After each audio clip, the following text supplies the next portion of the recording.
नमस्कार, प्रणाम।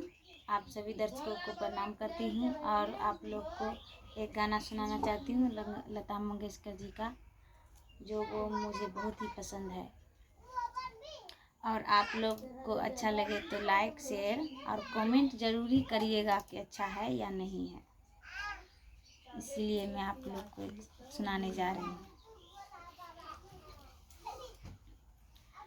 जिंदगी प्यार का गीत है, इससे हर दिल को गाना पड़ेगा।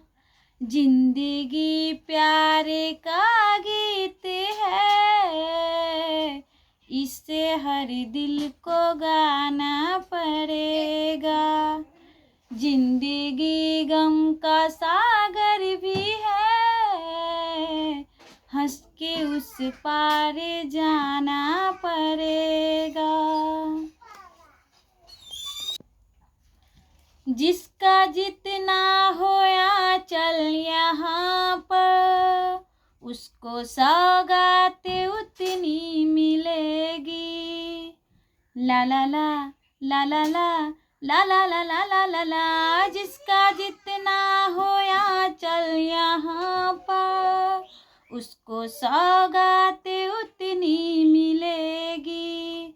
फूल जीवन में गर ना खिले तो कांटों से भी निभाना पड़ेगा।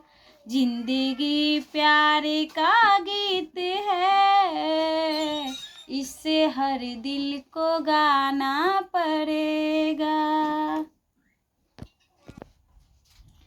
है अगर दूर मंजिल तो क्या, रास्ता भी है मुश्किल तो क्या। ला ला ला ला ला ला ला ला ला ला ला ला ला। है अगर दूर मंजिल तो क्या, रास्ता भी है मुश्किल तो क्या। रात तारों भरी ना मिले तो दिल का दीपक जलाना पड़ेगा। जिंदगी प्यार का गीत है, इससे हर दिल को गाना पड़ेगा। जिंदगी एक पहेली